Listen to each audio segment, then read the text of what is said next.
I'm dead! Oh! Oh! Probably myself. Hold on. Oh my god, dude. Go! Oh, Yeah. Dude, Kitty's just I love this. I think they muted me because they probably have the stream open, so I can't hear their reaction. just keep it every up. time Oh my god, dude, he just... Oh! Hold on. Let me get one more. Oh! Go, Cameron! Where is? Damn. Cameron. Oh my god, Was that a single flag? No, Same that was all game? singles. That would've been All tough. singles. I know. I probably would have got it, not gonna lie. An all Pringle? Same. I probably would have got a clap shot to finish. Oh, dude, Yeah, Kitty. honest, I wonder if it not announces to them when we plant the bomb. It does. I know you're watching me.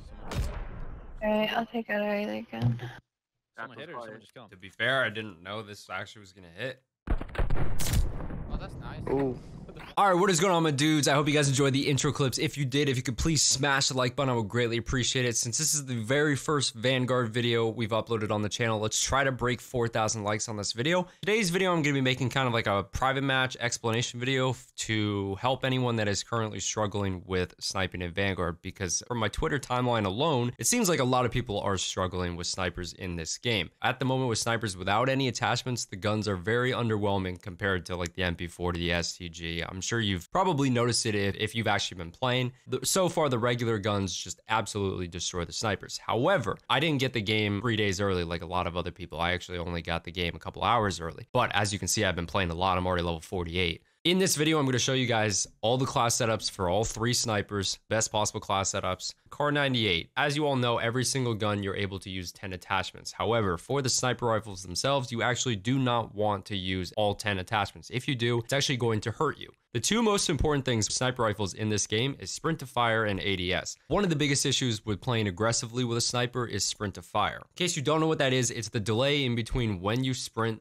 to when you actually are able to shoot the gun. That's one of the most important things. The other thing is obviously the ADS. Now, ADS with sniper rifles honestly is not that bad. I thought at first during the beta that it might be a little slow. Like 4 or 5 hours of sniping, I completely got used to the ADS. So I think more importantly, the sprint to fire speed is super important. With that being said, you obviously do not want to run any attachments with any of the sniper rifles that reduce sprint to fire. Getting straight into it, the first class setup I'm going to show you guys is the Car 98. The proficiency and the kit do not matter at all. You do not want to run any of the underbarrels because they're all pretty useless, and most of them either reduce sprint to fire or they reduce ADS. Which from the underbarrels, really the only thing that's actually going to be worth it for the Car 98 is to use the heavy foregrip. Other than that, you do not want to use any kind of other underbarrel. For the muzzle brake itself, really the only useful thing is the L brake, because everything else except for this reduces damage range, sprint to fire, or aim down sight. For the barrel itself, you have the option of either not running a barrel at all or running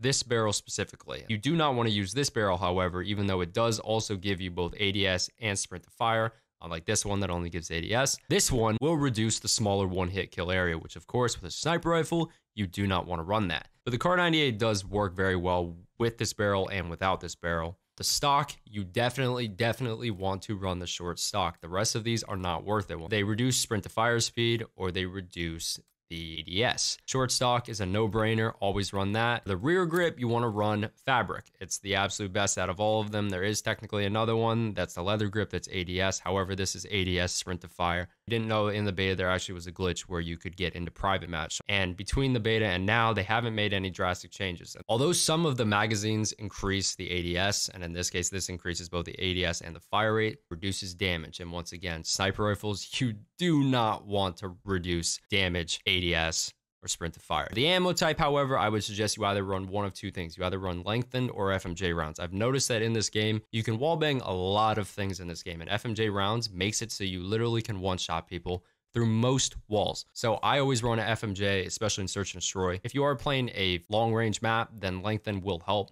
It increases the bullet velocity, which of course is going to reduce the bullet drop, so you don't have to aim as high if you're trying to shoot someone all the way across the map. So this is the Car 98 class. All right, boys. So let me just show you this quickly. This is the Car 98.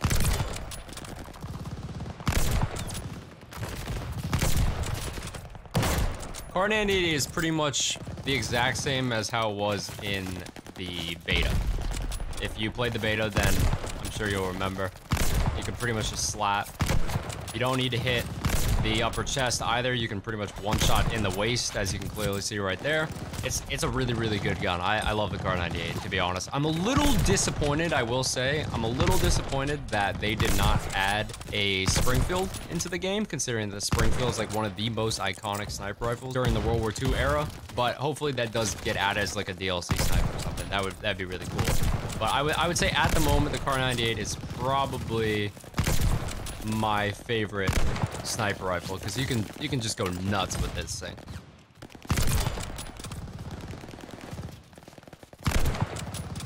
That was the very first hit marker I've gotten since using this Kar98.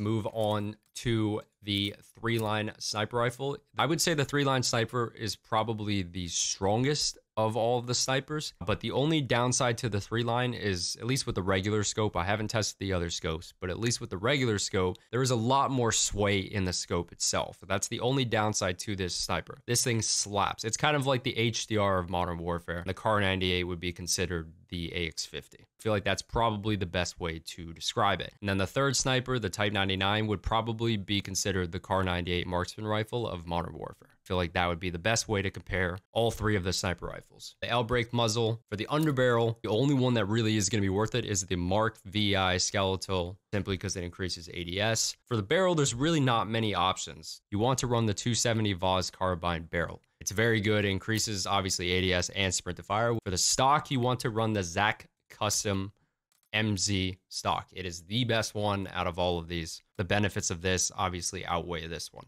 Proficiency doesn't really matter too much with the 3-line. Kit doesn't really matter either. For the kit, I always run deep breath, and the reason why, once again, is because there is more sway, so I tend to hard scope a little more with this gun versus the Kar98. For the rear grip, I would suggest you run fabric. Once again, it is the most beneficial rear grip out of all of these. For the magazines on the 3-line sniper rifle, you do not want to use any of these. Once again, they really hurt the sniper rifles. The only one that you probably could use if you wanted to, the only problem is that you only have 3 shots rather than 5. I wouldn't run it, but some people might actually want to run that. All right, so with the 3-line sniper rifle, let me show you guys this real quick. 3-line sniper rifle, still very, very good. Like, it's a little off-centered when you first scope in, but this 3-line sniper rifle rarely hit markers. This thing slaps. This thing hits so hard. It's definitely going to be a little bit harder for people to use, I would say. But if you get used to the 3-line sniper rifle, you can just absolutely decimate people with this thing. And then, of course, the last sniper rifle is the Type 99, which is the very first one that you will get, that a lot of people have been raging about recently. I've noticed on my timeline that a lot of people have been complaining about this gun because it is very bad when you do not have attachments. However, when you get the attachments on this gun, it is absolutely cracked. Top of the fact that you can run a 20-round magazine and still one-shot people no problem with a relatively pretty quick ADS. The Type 99 sniper rifle, you want to run, once again, the L-break muzzle. You want to run the short barrel because it's ADS and sprint to fire. The remove stock is probably the only one that actually helps. Once again, this is critical. If you've been paying attention to the other 2 sniper rifles, the proficiency and the kit don't really matter a whole lot. However, the proficiency on this sniper rifle specifically, very, very helpful. It's vital, increases the area to get critical hits, and you'll see what I mean in a second. Grip, obviously, you want to run the fabric grip. It's the same for all 3 sniper rifles. It's just the best one out of all of them. Now, this is what I was getting at. 20-round magazine. Now, when you first see the 20-round mag, you might get a little scared because the first thing you're going to see is -2 and -1, so -3 aim down sight speed. However, this is increasing ADS, this is ADS, and this is ADS. So these 4 attachments will completely counter each other as long as you have all 4. For the ammo type, there's really 2 things you can do. Once again, you can either run FMJ rounds for wall bangs, or you can run lengthened, which will be bullet velocity. For this one, I would probably run lengthened instead of FMJ, but just like the other sniper rifles, the underbarrels, most of them actually do hurt the sniper rifle. Really, the only thing that you want to run, I would say, is heavy foregrip. You don't really need a kit. Here's the Type 99 that I was talking about with the 20-round mag. And as you can clearly see too, the ADS is pretty quick on this thing. I actually cannot believe, to be completely honest, like, of course I'm excited that we have a 20-round mag that actually works, but I feel like this is going to get nerfed. feel like this definitely will get nerfed. The one thing I forgot to mention about this sniper rifle is that you actually cannot hit the lower waist to get a one-shot kill. It will automatically be a hit marker, as you can clearly tell right there. See? Hit the upper chest, and you will one-shot. If not every time, almost every single time. This is such a good gun. Very, very good, as you can clearly see once you have all the attachments. If this video was helpful in any way, please leave a like. I would really appreciate it. I made a video like this on Cold War when it first came out, and the video helped a lot of people. I think the video has like 600,000 views or something like that. Hopefully this helps anyone who's been struggling on Vanguard.